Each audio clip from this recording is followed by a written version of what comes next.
When the ocean turns violent, even ordinary moments can become deadly in an instant. From a crash survivor dragged under by a great white to thrill seekers slammed into the sea mid-stunt, these encounters show how fast sharks respond to blood, splashing, and panic. Tiger sharks flip kayaks, makos strike jet skis, and even a beached shark can snap without warning. In murky rivers, bull sharks hit with the same force as those in open seas, proving no water is ever truly safe. These stories reveal just how quickly the ocean's top predators can turn calm into chaos. Watch till the end. On November 5, 2025, Marina Bota guided a small leisure boat along the waters near Gansbai, a place she had loved since childhood. She grew up close to the coast, spending long hours learning how to handle waves, ropes, and currents. Her father had taught her to respect the sea, reminding her that calm days could change without warning. As an adult, she worked in a small workshop near the harbor, repairing sails and helping visitors prepare their gear. She enjoyed simple things like early morning light on the water and slow rides along the shoreline. Friends knew her as a steady and warm person who tried to stay aware of the weather, tides, and rocky spots. That morning, Marina joined a short outing with a few locals. The sky was clear, and the group moved close to a rough stretch of coast shaped by hidden ledges and narrow passages. The sea pushed against old stone walls, and seals rested on nearby rocks. The area was known for sharp edges beneath the surface, but Marina believed she could navigate around them as she had done many times before. As the boat moved forward, a sudden rise in the water shifted the hull to one side. A hard scraping sound followed, and before anyone could react, the vessel slammed into a partly hidden rock. The hit tore through the bottom, tilting the craft sharply. Marina lost her grip as the edge lifted, throwing her into the cold, rough water. The impact left her dazed. Pieces of broken wood floated beside her, hitting her arms and legs as waves shoved her toward uneven stone. Salt filled her nose and throat as she tried to push herself away from jagged points. Her shoulder burned from the fall, and warm blood mixed with the cold sea. She tried to grab a floating board for support, but each surge forced her into new pain. Nearby, a large great white shark moved through the darker water. The strong scent of blood and the frantic movement drew the predator closer. It moved with slow control at first, circling beneath the wreckage. Marina kicked to stay above the surface, unaware of the huge shape closing in from below. The shark rose with sudden force. It struck with full power, its jaws locking around her middle. The hit spun her underwater, turning the surface into froth. She reached toward broken debris, trying to pull herself free, but the predator shook her with violent strength. The sea around her shifted from blue to cloudy red as she fought for air. People on the damaged boat reached out with ropes and floating rings, trying to pull her toward safety. They leaned over shattered wood, stretching their arms as far as they could, but the shark kept circling, returning with more brutal bites. The final pull dragged Marina deeper, leaving the group in shock as the waves closed over her. The water rocked the broken pieces of the boat, and the sound of distant seals echoed across the rocks, marking the end of the struggle. The sea settled slowly after the struggle, leaving scattered debris drifting in uneven circles.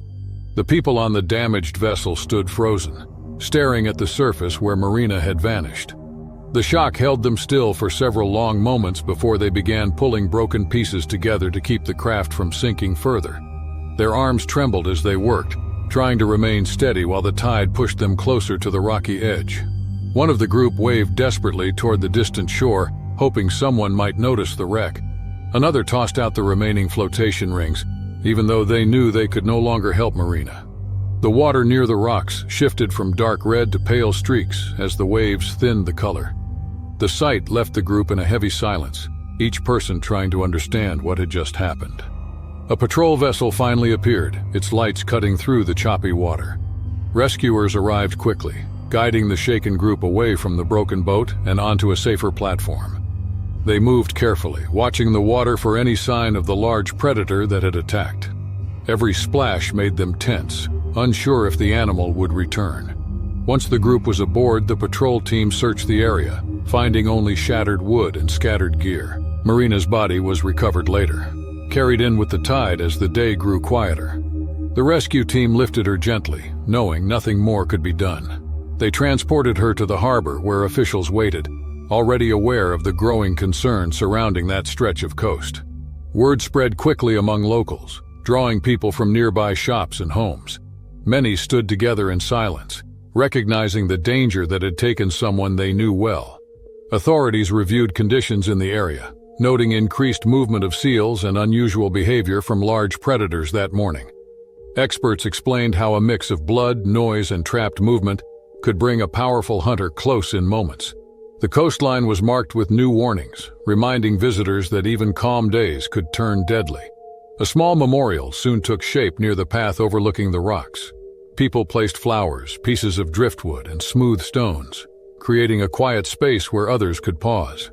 Friends shared memories of Marina's steady nature and her love for the ocean. Though the sea returned to its normal rhythm, the weight of the event stayed with the community, a reminder of how fast calm water could become a scene of loss. On March 4, 2025, Jordan Vance prepared for another day filled with fast moves and loud engines along the wide blue stretch near Santa Cruz. Since childhood, Jordan loved pushing limits. He enjoyed skateboarding, racing, diving, and anything that brought sharp wind to his face. As an adult, this love grew into a bold lifestyle.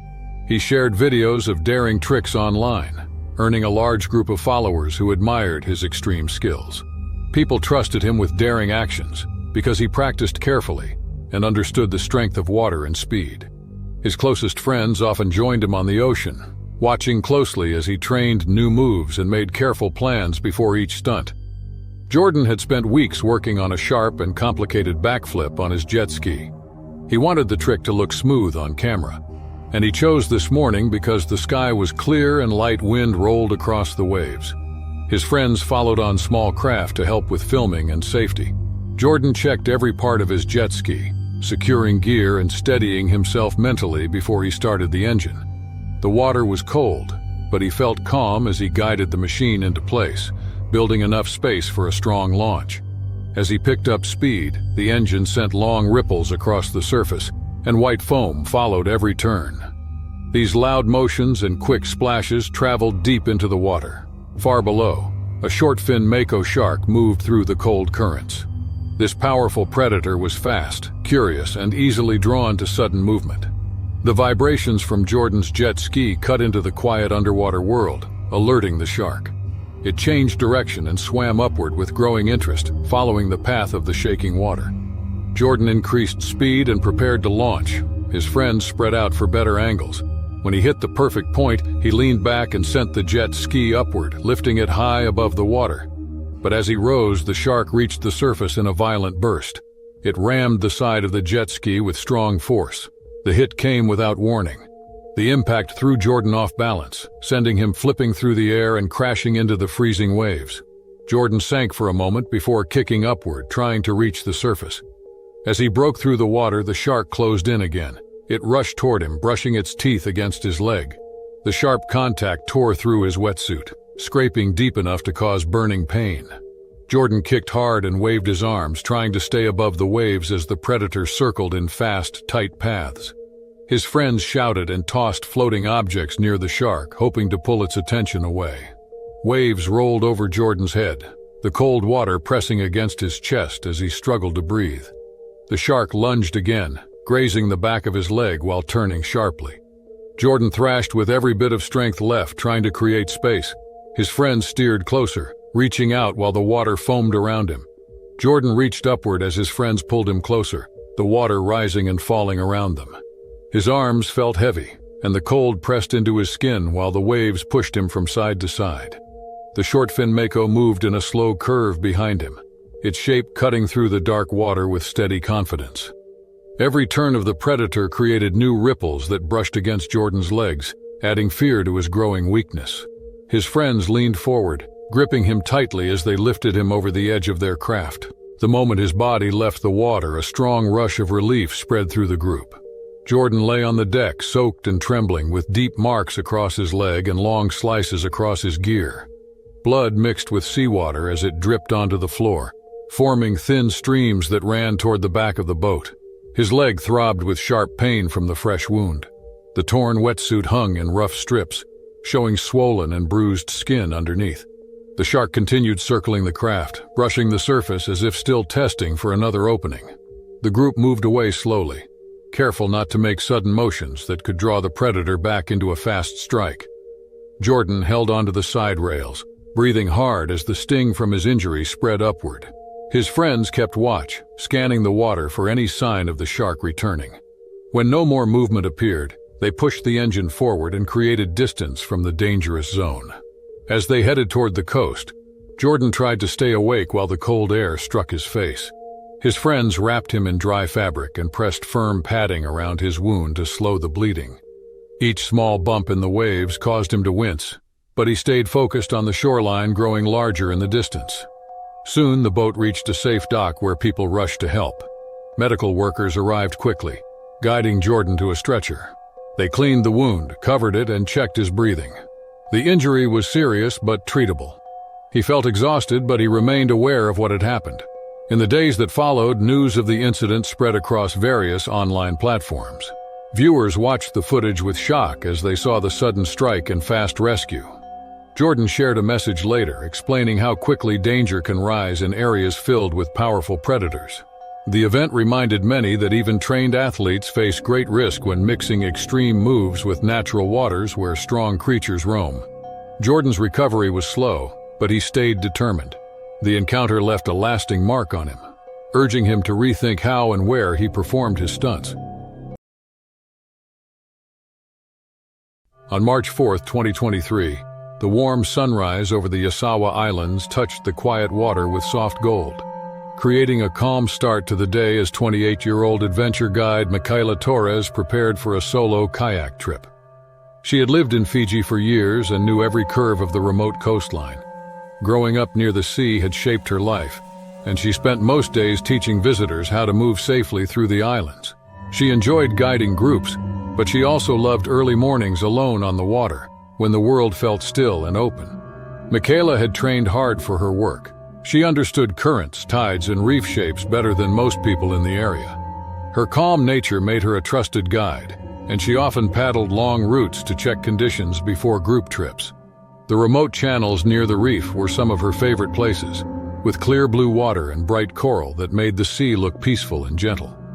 That morning, she planned a short route along the edge of the reef to look for changes in the channels after recent storms. As she paddled, the water stayed smooth around the kayak, broken only by soft ripples from her strokes.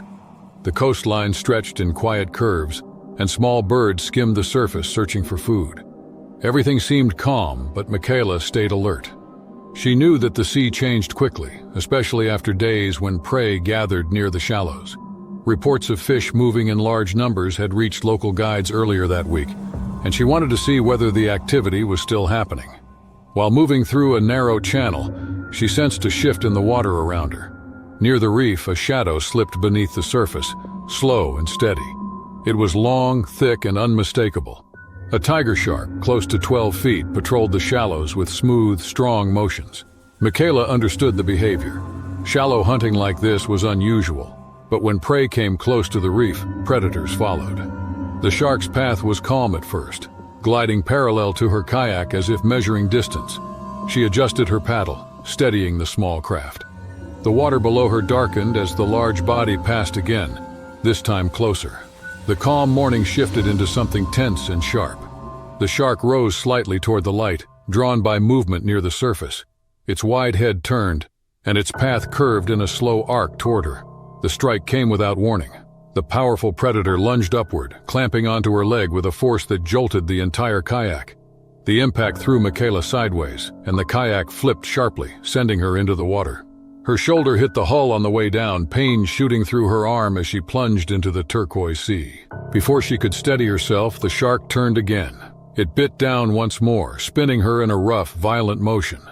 The water filled with a dark cloud as she kicked and fought, trying to reach the surface, but the strength pulling her down felt impossible to fight.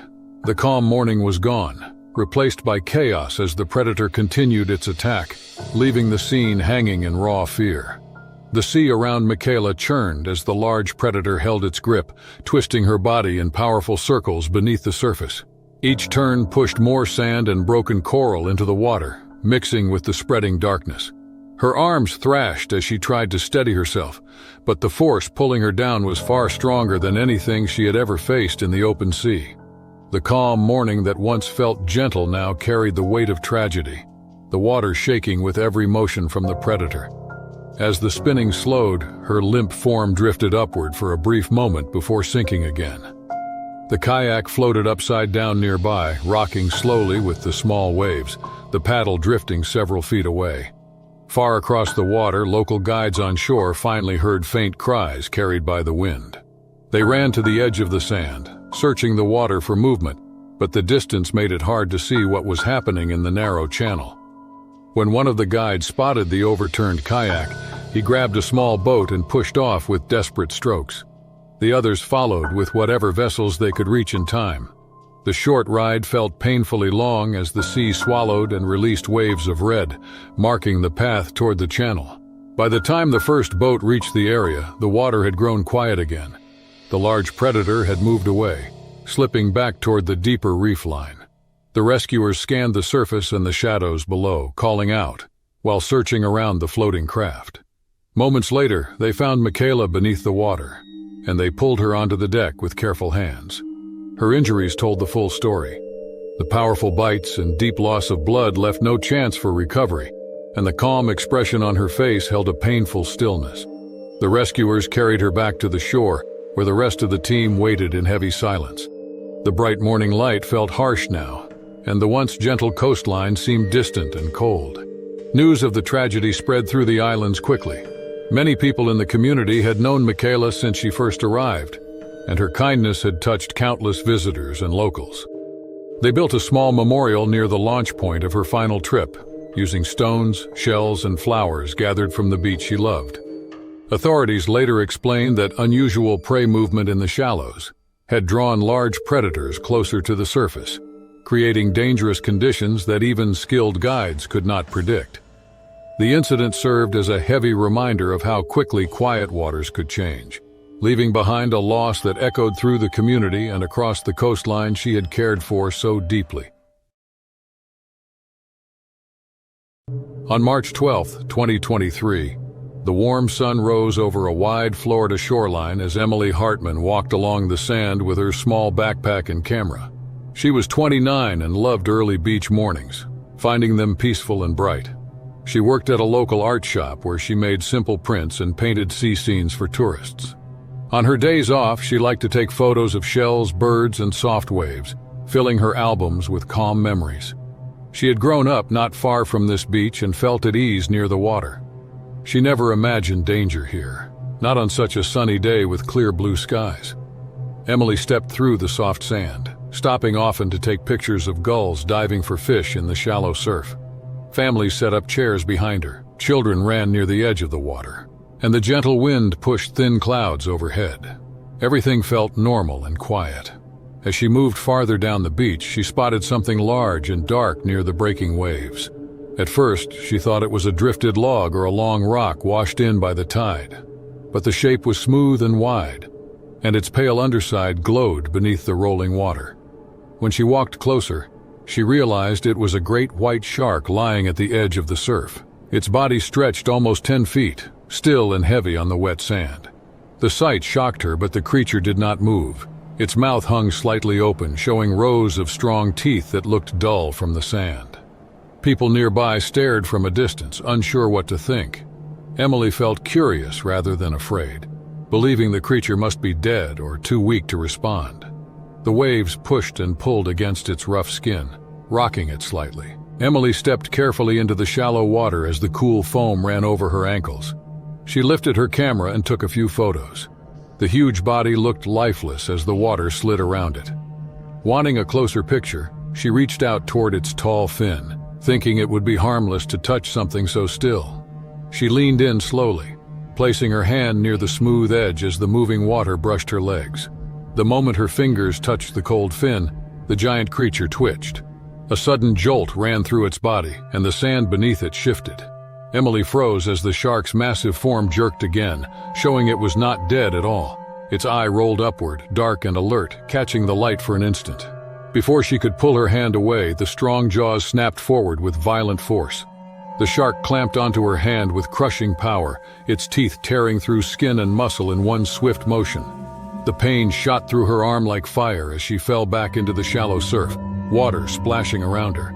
Blood mixed with the moving foam, spreading across the sand as she tried to pull herself away. A wave struck her side, pushing her farther from the creature, but its bite had already done terrible damage. The scene turned chaotic as people rushed toward the water, shocked by the sudden attack.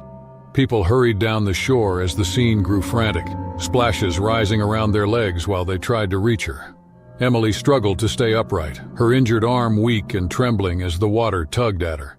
The shark thrashed once more, shifting its heavy body as another wave passed, but it did not continue the attack. Instead, it rolled slightly with the tide, still trapped in the shallow wash and confused by the shifting sand. Its tail moved in slow, uneven swings, while the current pushed foam over its rough skin. Two men waved for others to keep back while they grabbed long boards left by earlier swimmers. They moved closer, pushing the wide pieces between Emily and the creature, creating a simple barrier to stop it from lunging again. Another person tossed a rope toward her from a safer spot, trying to help pull her away from the swirling foam. Emily used her uninjured hand to hold the rope as the group dragged her onto firmer ground. Her legs shook under her as she collapsed onto the soft sand, breathing hard from shock and pain. The deep cuts along her hand and forearm bled steadily, leaving a dark trail in the pale grains beneath her. A few people tore cloth from beach towels, wrapping layers around the wounds to reduce the flow. Each wrap tightened softly to slow the bleeding, and she pressed her arm against her chest to ease the throbbing.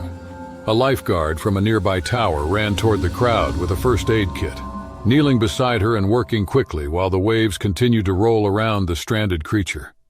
The shark remained near the waterline, shifting weakly as if trying to free itself from the rising tide. Its side pulsed with small movements, and the surf washed over its mouth, spraying foam over its broad snout. Some beachgoers backed away in fear, while others stared in stunned silence, realizing how close they had been to a powerful predator. The lifeguard signaled for emergency crews while another guard guided people farther up the beach to create space.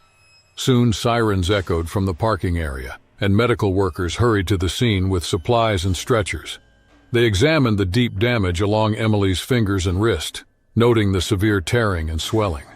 They cleaned the wounds gently, placed thick bandages around her arm, and lifted her onto a stretcher with steady hands. Sand clung to her skin as they carried her away from the surf, loading her into an ambulance waiting near the dunes. As the vehicle left, authorities arrived to assess the situation. They observed the injured animal, studying its slow movements. Experts later explained that the creature had likely been struck by strong surf or a boat, leaving it confused and stranded. Its sudden reaction toward Emily came from instinct, triggered when it sensed unexpected touch during a vulnerable moment. Beach officials later placed signs near the area to warn visitors about stranded marine animals.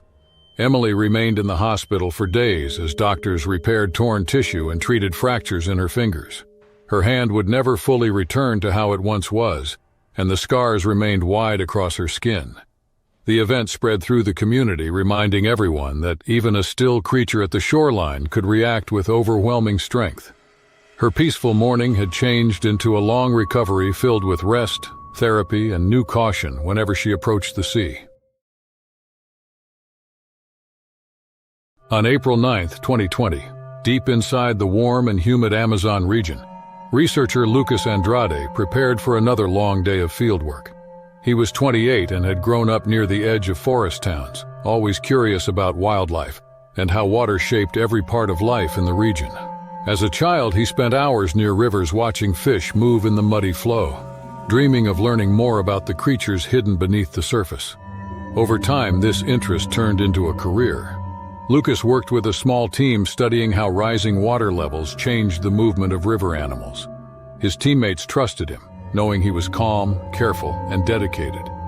The group had been traveling along a narrow tributary for several days. Recent storms had flooded the banks, pushing fish closer to shore and making the water deeper and darker than usual. The air felt heavy, carrying the smell of wet plants and fresh earth. Tree branches dipped low, touched by the swollen river. The team knew the conditions were not ideal, but they needed samples to continue their work. Lucas stepped into the water with slow movements, holding his small container tightly. The river felt warm and thick, full of drifting leaves and stirred sand. Even in good weather, visibility was low in this part of the Amazon, but the flood made it nearly impossible to see anything below the surface.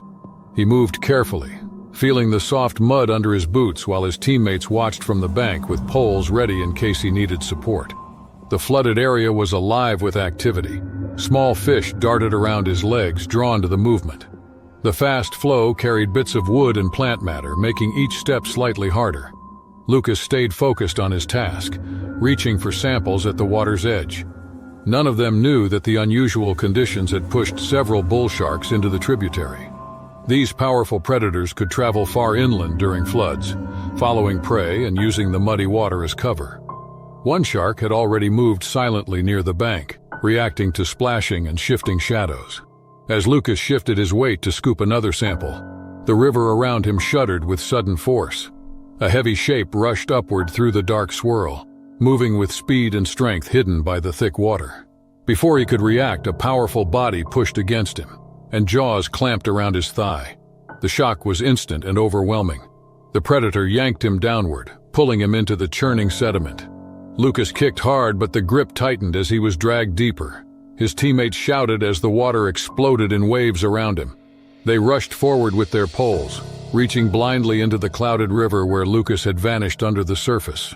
The water turned darker as the struggle continued. Lucas fought to reach the top, but the strength pulling him down was too great.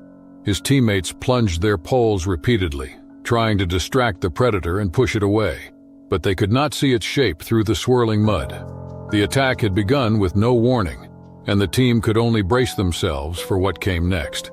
The muddy river continued to churn as Lucas struggled beneath the surface. His teammates stood frozen for a heartbeat, watching the dark water shake with violent motion. Then they rushed forward, gripping their poles tighter and pushing them into the swirling current. Each strike sent ripples across the surface, but they still could not see the shape pulling him downward.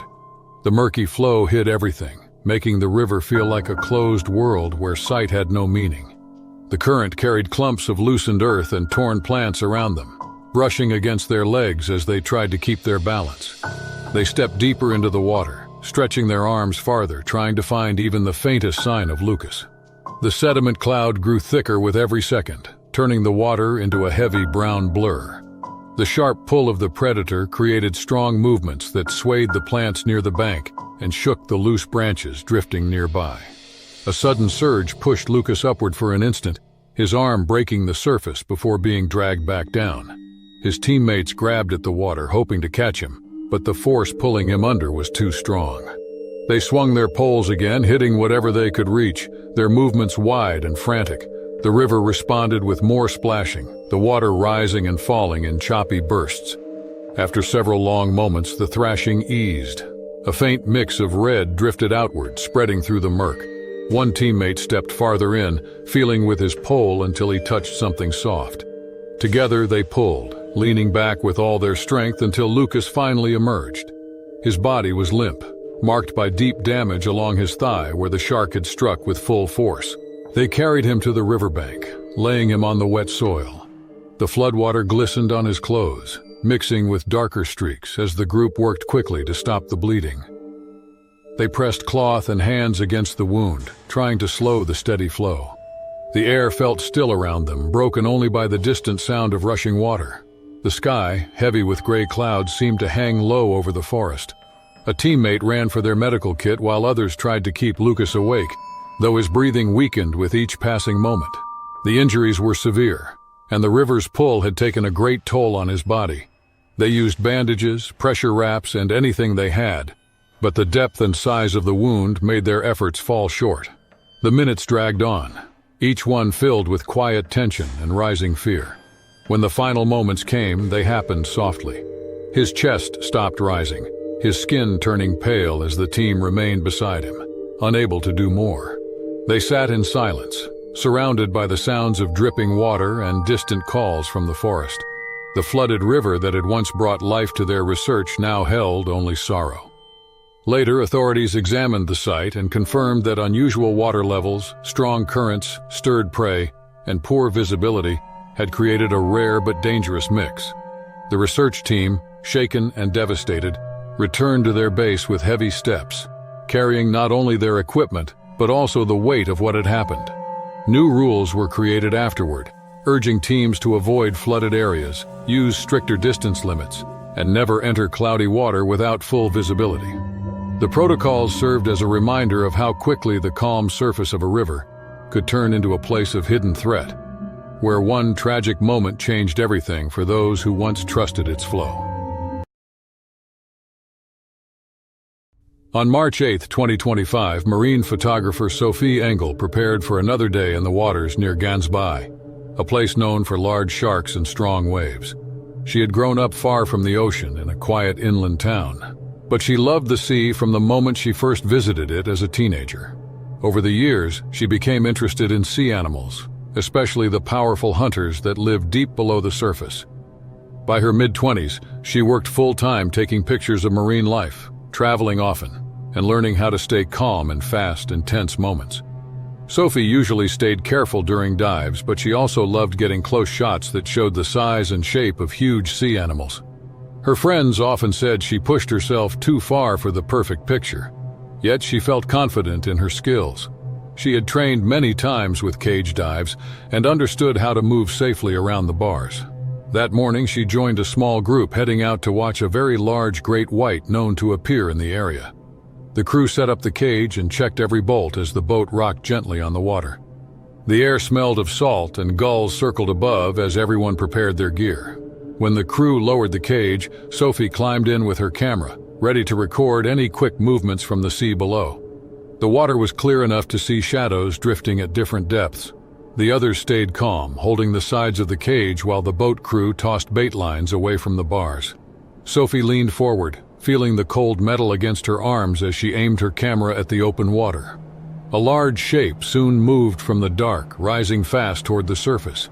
The 15-foot great white burst upward with so much force that spray shot high into the air.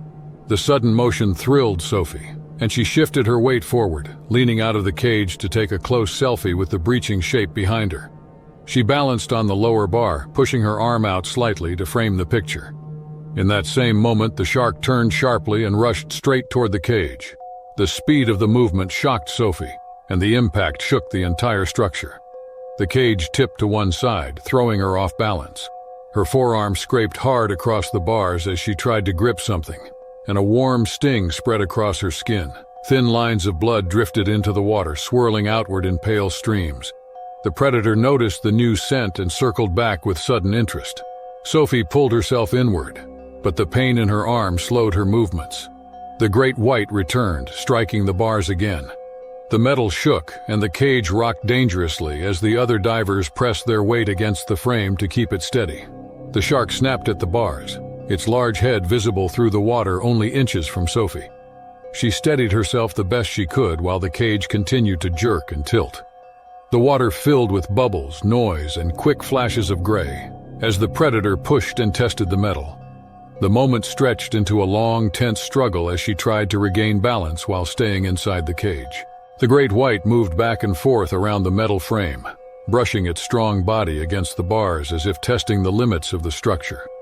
Each time it passed, the cage shifted slightly, causing the water around Sophie to swirl in small, spinning currents. She held the inner rail with her uninjured hand, trying to stay steady while her scraped arm throbbed from the rough contact with the bars. Small streams of red floated outward and broke into faint clouds that drifted away in the gentle current, drawing the predator's focus again and again. The large shape turned sharply and returned with another fast burst of movement. Its head struck the bars, sending a deep metallic sound through the water. The impact pushed the cage backward, causing the lower end to sway. The divers above her pressed down on the top rail to keep the structure steady, their bodies shifting as they tried to balance their weight. Sophie felt the sudden tilt pull her sideways, but she braced her foot against a narrow edge and forced herself upright. The cold water pressed against her wetsuit as the shark's pale underside flashed into view for a brief moment. The sea around them pulsed with movement as the predator continued to circle. It snapped at the bars again, its wide jaw clamping down on the metal with clear force. The sound vibrated through the structure, causing Sophie's legs to tense. Even though she knew the cage was made to withstand great strength, the repeated strikes made her feel the thin line between safety and danger. She kept her head down and stayed behind the thicker bars near the center, hoping the restless animal would lose interest. The shark made several more passes, each one slightly slower than the last. It nudged the bars, circled wide, then returned again. The water filled with a mix of calm and chaos, the shifting of the cage blending with the soft slide of the predator's body. After a long stretch of tense movements, the great white began to drift away from the frame. Its large tail fin cut through the water as it moved toward deeper areas, taking slower and slower turns. With the danger lifting, the divers above reached inward and held onto Sophie's shoulders, helping her shift safely toward the inner back corner of the cage. She felt her body start to relax, but the ache in her arm reminded her how close she had been to the open water only moments earlier. When the crew above gave the signal, they began lifting the cage upward toward the boat. As the structure rose, the sunlight filtered through the water in soft beams. Sophie watched the surface get closer until she finally broke into open air, breathing in long, shaky breaths. The crew pulled her onto the deck and guided her to a bench where they quickly cleaned her arm. The deep scrapes burned, but she could still move her fingers and wrist. Once the last diver was out of the cage, the crew secured the frame and moved the boat toward the shore. Sophie sat quietly, holding a cloth against her arm while the others checked the gear. The sea behind them sparkled gently, hiding the intensity that had unfolded below. Later, when they reached land, medical staff treated her injuries with care.